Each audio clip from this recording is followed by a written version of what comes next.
So Joseph revealed his identity to his 11 brothers. Joseph's down in Egypt. And they had sold him into slavery. They didn't know that it was he that they were talking to as they're trying to buy grain for their family because of the famine. He finally reveals who he is. And they all went, oh. And then he sends them back, go get Dad. Go get all the family. There's 5 more years of famine. Go get the family and bring them down here. And so they go back to get their dad, Jacob, who God had renamed as Israel. So we'll interchange those 2 names. Jacob and Israel, they're the same guy. Jacob, of course, means trickster, and Israel means the guy who finally started listening to God. Now, it's been 20 years since Joseph had been sold into slavery. And so they go back to Dad and say, you know, your oldest or your youngest son, second youngest son that we told you was torn into pieces by animals, well, we made a mistake, and he's alive, and he's the governor down in Egypt. And of course, Jacob can't believe him because he's a trickster, and his sons are tricksters. But finally, he says in chapter 25, verse 28, it's enough. Joseph, my son, is still alive. I will go and see him before I die. Put everything else out of my mind. I just want to see my favorite son who I thought was dead. He's not really overly concerned with the details. He just wanted to see his son once more. So, let's pick it up in chapter 46, verse 1. So Israel took his journey with all that he had and came to Beersheba and offered sacrifices to the God of his father Isaac. So he hears his son's alive, and he's heading down to Egypt. Now he's living about here in Hebron, and as he's walking south, Beersheba's way down here. So before he leaves the promised land, he stops and makes an offering to God. At the well, there is a well there. And if you recall, Hagar, back in Genesis 21, when she was sent away, wandered in the wilderness of Beersheba, it says. And she's thinking Ishmael's going to die, so she sets him under a shrub and sets herself apart about a bow shot away and cries out to the Lord. And God speaks to her, saying, he's not going to die, he's going to become a great nation. And then God caused her to see a well of water, and this could be that same well, the well in Beersheba. Abraham in Genesis chapter 21, also, same chapter, he and Abimelech made an agreement at Beersheba, and he planted a grove of trees there at the well in Beersheba. Then Abraham's son Isaac lived there for a time in Beersheba, and God spoke to Isaac in Beersheba, and he built an altar there. So this altar is probably where Jacob is making his offering. So it's kind of interesting, an important place. He stops to communicate with God before he goes off to Egypt. Now, what's he thinking as he's going off to Egypt? You know, his dad and his granddad kind of came down south like this. His dad went into Egypt and lied about his wife, Sarah. Said, oh, she's really my sister. It was an act of lack of faith because Abraham thought they might kill me because Sarah's so beautiful. They might want to take her. And then Isaac came down towards Beersheba and lied to Abimelech. So here's Jacob at the same location, remembering what his parents did. Verse 2, then God spoke to Israel in the visions of the night and said, Jacob, Jacob. And he said, here I am. So he said, I am God, the God of your father. Do not fear to go down to Egypt, for I will make of you a great nation there. I will go down with you to Egypt, and I will also surely bring you up again. And Joseph will put his hand on your eyes. Now, pretty cool. He has a dream, and God speaks to him. You're doing what I've asked you to do.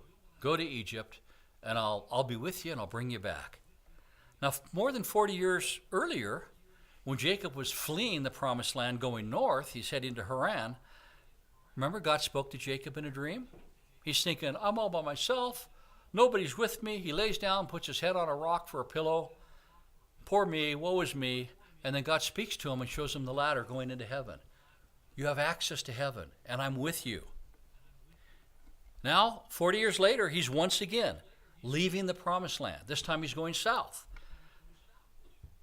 And God again speaks to him in a dream, again showing him, I'm with you. Now, why was God with this trickster? Is it because he was so good? He was a trickster. God chose to be with him, just like he chose to be with all of us. We didn't earn it. He chose to be with us. All we have to do is go, yeah, I believe you. He says, do not fear to go down to Egypt. As I said, Abraham had gone down to Egypt without God's instruction. It was an expression of unbelief, but in this case, God is sending Jacob to Egypt. He says, I'll make of you a great nation there. Now, this is something for us to think about, and we have some application here. God's revealing his purpose for Jacob. I want you to go to Egypt. We know that God wanted to separate or segregate Israel from the pagan nations around them. I mean, in Canaan, they were worshiping Molech and the Asherah and sacrificing their children. It was terrible. You go down to Egypt, what are they worshiping? The sun god. And God wants his people to not worship these false gods. He wants to separate them so that they will worship him and be in relationship with him. Now, I say this has application because what happens in our life when we are with people that don't believe in God, or even we go to school and you're teaching the propaganda of the day? What happens? Do we influence all those people to come our way towards worshiping God, or do we tend to assimilate into the culture we're in? What do you think? What usually happens? We assimilate. Yeah. Even the best of us, it's hard not to assimilate.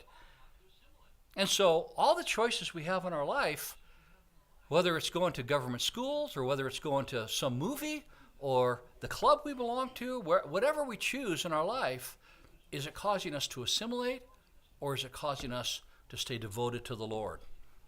And God, with his people that he's going to bring the Messiah through, he has to make sure they stay devoted to the Lord. I will surely bring you up again. He's sending them down south to grow them into a nation. And so Jacob need not fear because God is going to stay with him and bring him back. And Joseph will put his hand on your eyes. This is a sweet promise. That son that you thought was dead is going to care for you until your death. And he's going to be the one that puts his hands on your eyes to close your eyelids when you die at an old age. Verse 5. Then Jacob arose from Beersheba, and the sons of Israel carried their father Jacob, their little ones, and their wives in the carts which Pharaoh had sent to carry him. So they took their livestock and their goods which they had acquired in the land of Canaan and went to Egypt, Jacob and all his descendants with him, his sons and his sons' sons, his daughters and his sons' daughters. And all his descendants he brought with him to Egypt. What class of people is missing here? You know the guy had a bunch of servants. I don't read about his servants here in verses 5 or 6 or 7. He was a wealthy man. Remember, his herds were so large that he and Esau couldn't dwell in the same territory. They had to separate themselves. So what happened to these large herds? Well, I wonder, did the famine wipe them out so his herds weren't so large anymore? Or, we don't read about it, but did he leave some servants and some herds there for when he came back? Don't know. That's all speculation. But now we're going to look at his clan, his family so far. We're going to get into the genealogies. Oh, joy, all of the begots and stuff. But in this genealogy that we look at, the writer divides the groups according to their mothers. Remember, Jacob worked 7 years for Rebekah, and then Laban fooled him and gave him Leah, and then he had to work 7 more years, and that's so he has the 2 wives, which God never intended, but that's what happened. And then we have the 2 wives having the war of having kids, and Rebekah didn't seem to be able to have kids, so they're giving them their maids to have children. So we have 4 mothers that are having kids. Now these are the names of the children of Israel, Jacob and his sons, who went to Egypt. Reuben was Jacob's firstborn. The sons of Reuben were Hanok, Palu, Hezron, and Carmi. The sons of Simeon were Jemuel, Jamin, Ohad, Jachin, Zor, and Shaul, the son of a Canaanite woman. The sons of Levi were Gershon, Kohath, and Merari. The sons of Judah were Er, Onan, Shelah, Perez, and Zerah. But Er and Onan vapor-locked in the land of Canaan. They died. You guys remember the story. Then the sons of Perez were Hezron and Hamul. Now, of that whole paragraph, who's important? Remember, we followed the line of the Messiah. The other people, sort of, we hear about them, but they trickle off and we don't hear about them anymore. And of course, which tribe did the Messiah come from? Judah. And Judah married the Canaanite women, which doesn't work, because God didn't want the descendant to come through the Canaanites.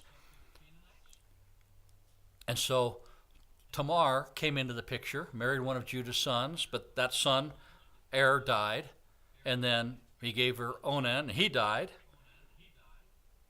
And so he's walking along the road and thinks he finds a harlot, and it's Tamar in disguise, and creates an offspring, Perez, who is the line of the Messiah. So far, the line of the Messiah, we have Abraham, Isaac, Jacob, Judah, Perez, and Hezron. Verse 13, the sons of Issachar were, do I need to read all these names, you guys? Tola, Puva, Job, and Shimron. I butcher them. The sons of Zebulun were Sered, Elon, and Jalil. These were the sons of Leah. So all the ones we've read so far are the sons of Leah, whom she bore to Jacob in Padan Aram with his daughter Dinah. All the persons, his sons and his daughters, were 33. Now, I went back and counted. It says all the sons and daughters were 33. When I go back and count, I count 33 males. So, sorry, gals, you don't seem to get counted. In their culture, the males were what were important as far as lineage. Then we have the sons of Gad in verse 16. Great name, Ziphoin, Haggai, Shuni, Esbon, Eri, Aradi, and Arielelel. The sons of Asher were Jimnah, Ashua, Ishua, Beriah, and Sariah, their sister. And the sons of Beriah were Heber, Malachel. These were the sons of Zilpah, whom Laban gave to Leah his daughter, and these she bore to Jacob, 16 persons. Same thing here, only the males are counted. We had a sister in there, but she doesn't get counted. Neither do the moms. Now we move on to Rachel, Jacob's wife. The sons of Rachel, Jacob's wife, were Joseph and Benjamin. She had two.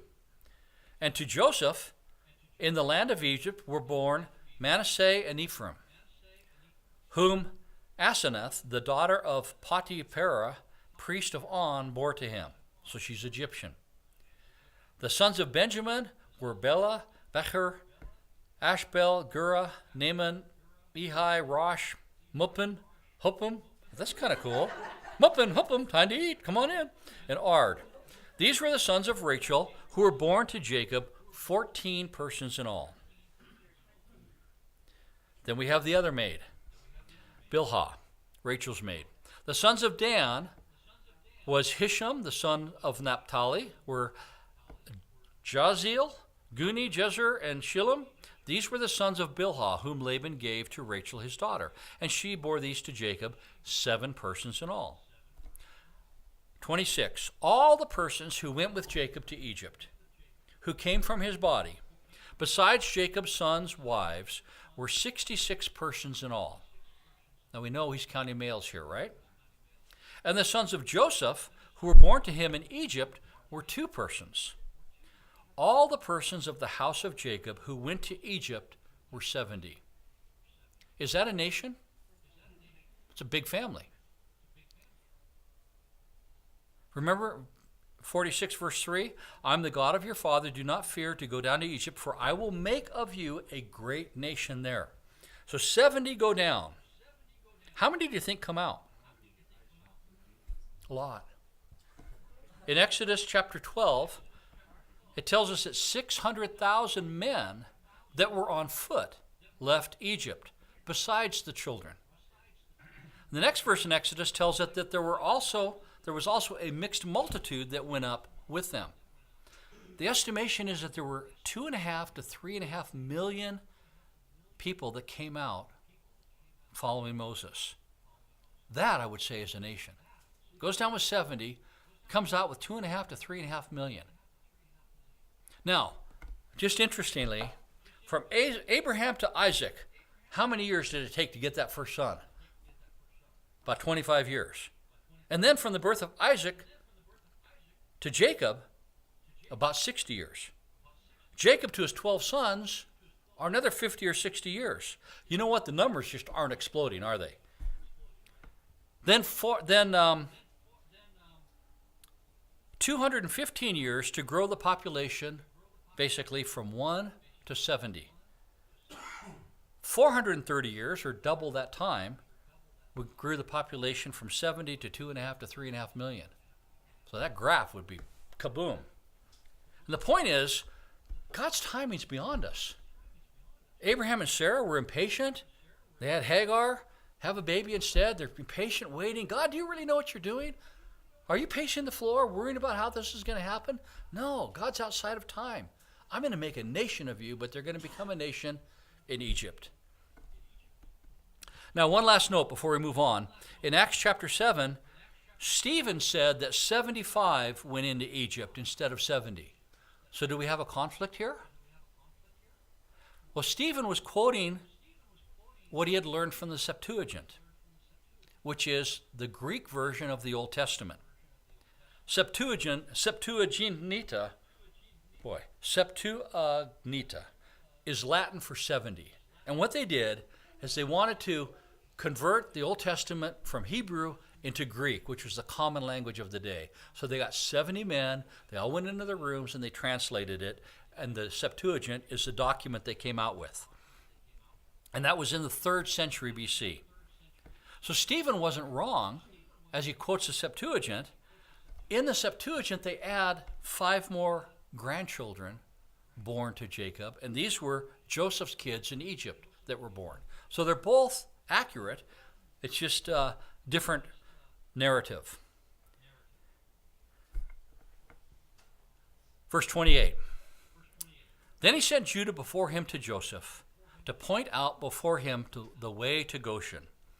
Now remember, Goshen is that big plain where the Nile flows, and just before it goes into the ocean, it spreads out, it floods and spreads out, and it's very fertile land in that big alluvial fan. That's where Goshen is. It's on the east side of that, and that's where they're heading. And Jacob sent Judah to guide the way, point out the way to Goshen.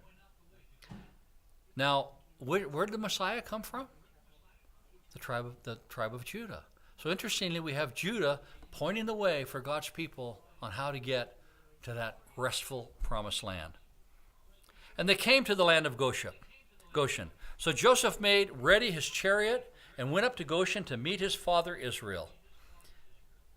Been over 20 years. Be a neat time, wouldn't it? I'm going to go see Dad. Wonder how wrinkled he is now. And he presented himself to him and fell on his neck and wept on his neck a good while. And Israel said to Joseph, "Now let me die, since I have seen your face, because you are still alive." Remember Jacob's attitude back in chapter 42, verse 36? Jacob, their father, said to them, "You've bereaved me. Joseph is no more, Simeon is no more, and you want to take Benjamin? Everything's against me. Woe is me." Obviously, God didn't pick Jacob because of his extraordinary faith in God. All these things are against me. He seemed to be a my glass is half empty kind of guy. But God still loved him. That's good news for us. But here, God's performing a miracle. He's given him his son back. It's like he raised him from the dead. And he's jazzed.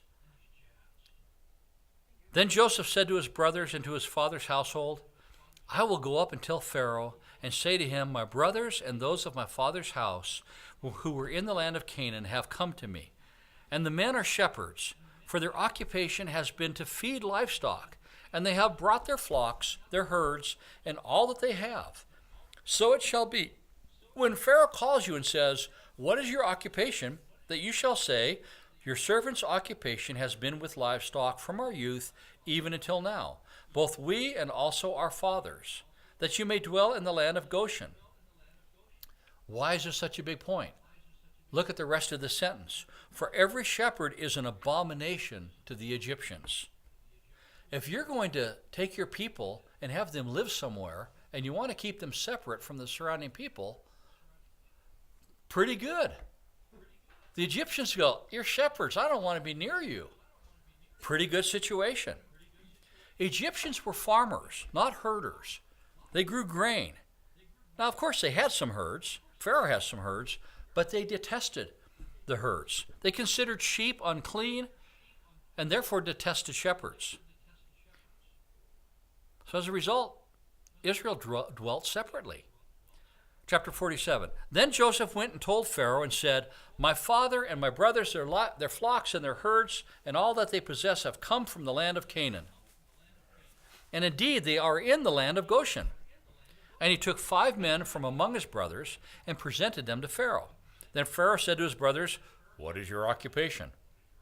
Joseph had prepped them. Tell them you're shepherds. And they said to Pharaoh, your servants are shepherds, both we and also our fathers. And they said to Pharaoh, we have come to dwell in the land because your servants have no pasture for their flocks, for the famine is severe in the land of Canaan.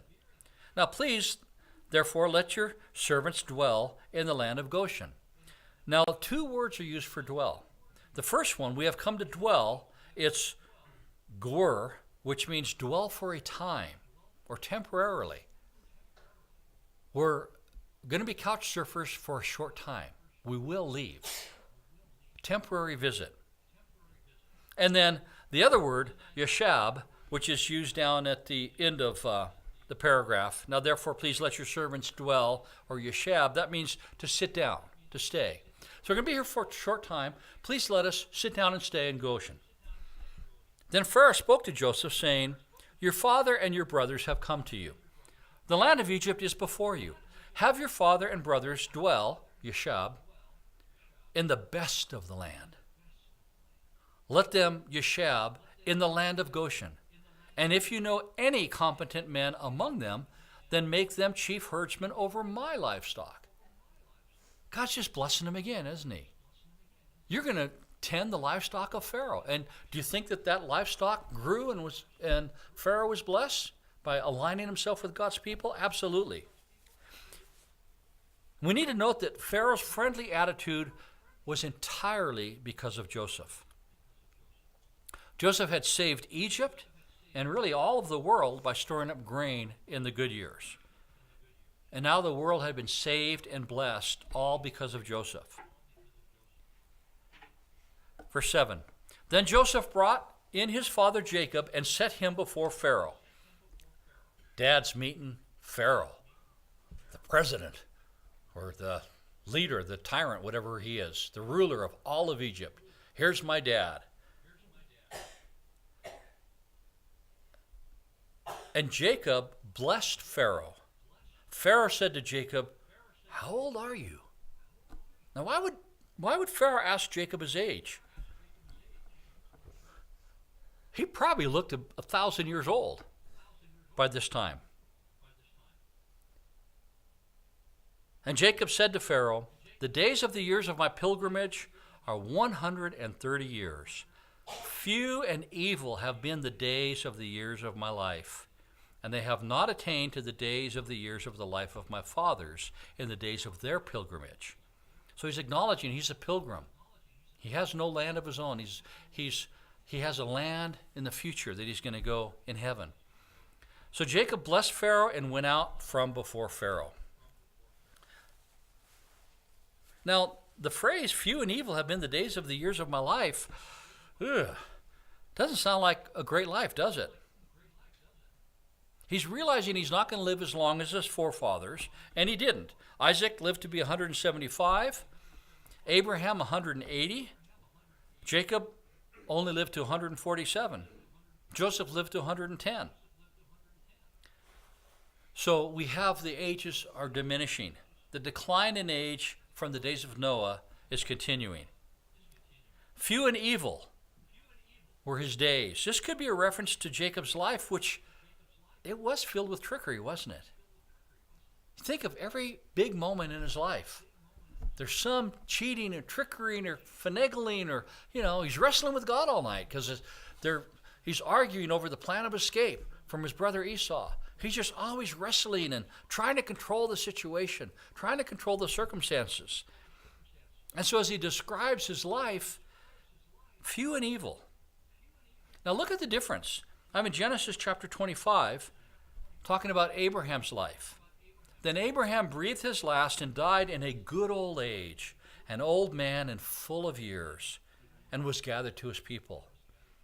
Isaac. So Isaac breathed his last and died, and was gathered to his people, being old and full of days. And his sons Esau and Jacob buried him. We don't have a narrative like this for Jacob. We don't have a neat moment like that. The only thing we have is that Joshua's going to close your eyes. So it could be that Jacob's trickery resulted in an unhappy life compared to his dad and grandfather. Now, verse 10, so Jacob blessed Pharaoh and went out from before Pharaoh. This is interesting because Pharaoh was considered by his people as a god. Egyptians thought Pharaoh was the human embodiment of Ra. Ra was their sun god. We're taught in Genesis 14 and in Hebrews 7, remember when Melchizedek came and Abraham bowed down and blessed him? That the blesser is greater than the blessee. Melchizedek blessed Abraham. Abraham made offerings to Melchizedek. And so here we have Pharaoh and we have Jacob blessing Pharaoh. This is saying Jacob's greater than Pharaoh. Well, really, as God's people, he is. But it's interesting that Pharaoh is okay with it. He recognizes Jacob as a man of Joseph's God, the one that's blessing him, and he allows it. Verse 11, and Joseph situated his father and his brothers and gave them a possession in the land of Egypt, in the best of the land, and in the land of Ramses, as Pharaoh had commanded. Then Joseph provided his father, his brothers, and all his father's household with bread according to the number of their families. So here Joseph is seen as the sole provider for Israel. God's using Joseph to care for them. Ramses is a region. Now later we had Ramses meaning the leader of Egypt. But at this moment in time, Ramses is a region or city on the east side of the Nile Delta in the region of Goshen. And Ramses is built upon the sun god, Ra. R-A-M-E-S-E-S, Ra-Mzes. So the word means born of Ra. So it's a pagan city. But they're in that region, that county, you could say. Verse 13, now there was no bread in all the land, for this famine was severe, so that the land of Egypt and the land of Canaan languished because of the famine. And Joseph gathered up all the money that was found in the land of Egypt and in the land of Canaan for the grain which they bought, and Joseph brought the money into Pharaoh's house. People were running out of money, buying groceries. I need to buy more wheat, and they're running out of money. So verse 15, so when the money failed in the land of Egypt and in the land of Canaan, all the Egyptians came to Joseph and said, give us bread. Why should we die in your presence? For the money's failed. We're out of money. Can we still have some more food? Joseph said, give your livestock, and I will give you bread for your livestock if the money is gone. So they brought their livestock to Joseph, and Joseph gave them bread in exchange for the horses, the flocks, the cattle of the herds, and for the donkeys. Thus he fed them with bread in exchange for all their livestock that year. How's it going for Pharaoh's finances? He's got all the money. Now he's got all the animals. When that year had ended, they came to him the next year and said to him, we will not hide from my lord that our money is gone. My lord also has our herds of livestock. There is nothing left in the sight of my lord but our bodies and our lands. Why should we die before your eyes, both we and our land? Buy us and our land for bread, and we and our land will be servants of Pharaoh. Give us seed that we may live and not die, that the land may not be desolate. Then Joseph bought all the land of Egypt for Pharaoh. For every man of the Egyptians sold his field because the famine was severe upon them. So the land became Pharaoh's. He has the money, he's got the animals, now he's got the land. And as for the people, he moved them into the cities, from one end of the borders of Egypt to the other. Only the land of the priests he did not buy, for the priests had rations allotted to them by Pharaoh. And they ate their rations which Pharaoh gave them. Therefore they did not sell their lands. Now these are not godly priests. These are priests of Ra, the sun god. Pharaoh had a relationship with them, and he provided for them. Verse 23, Then Joseph said to the people, Indeed, I have bought you and your land this day for Pharaoh. Look, here is seed for you, so you can go and plant, and you shall sow the land. And it shall come to pass in the harvest that you shall give 1/5 to Pharaoh. 4/5 shall be your own, as seed for the field and for your food, for those of your households, and as food for your little ones. So they're sharecroppers. They're getting to keep 4/5. That means they're getting to farm that land, and if it was a tax, it would be 20%. It's not too bad. We pay more than that, most of us. So Joseph's management, the point here is that Joseph's management is adding to Pharaoh's wealth considerably. When we align with God's people, God blesses us. The neat thing is we are God's people. God's ready and wants to bless us. Verse 25, people are talking to Joseph. So they said, You have saved our lives. Let us find favor in the sight of my Lord, and we will be Pharaoh's servants. And Joseph made it a law over the land of Egypt to this day, in other words, to the day of the writer, which we believe was Moses, that Pharaoh should have 1/5, except for the land of the priests only, which did not become Pharaoh's. So Israel dwelt, and this is Yeshab again, they sat down, in the land of Egypt, in the country of Goshen, and they had possessions there and grew and multiplied exceedingly. And Jacob lived in the land of Egypt 17 years. So he lived 17 more years. So the length of Jacob's life was 147 years. When the time drew near that Israel must die, he called his son Joseph and said to him, Now if I have found favor in your sight, please put your hand under my thigh and deal kindly and truly with me. Please do not bury me in Egypt, but let me lie with my fathers. You shall carry me out of Egypt and bury me in their burial place. Remember Abraham had bought that cave up in Hebron? He wants to be buried in that cave next to Granddad. Now, do you remember? I mean, this is really weird. Please put your hand under my thigh and swear. Do you remember that as we talked about it? What do? We put our hand on the Bible, right? Why do we put our hand on the Bible? It's holy. It's God. It's our relationship with God, right? It's who we are. We're Christians. This is what we believe in. Well, that's exactly what they were doing. Because what did they have as the symbol of who they were and what they believed in? That circumcision. That identified the relationship with God that the people had. And so they're saying, put your hand under my thigh. It's, in other words, put your hand under the mark of our relationship with God. That's why they did this. Remember we had it before when Abraham said, Go get a wife for my son, to a servant. Put your hand under my thigh and promise me you won't get a Canaanite woman, but you'll go get someone from my own people. So Jacob wanted to be buried at home with Abraham, Isaac, in that cave that he bought in Hebron. His granddad bought in Hebron.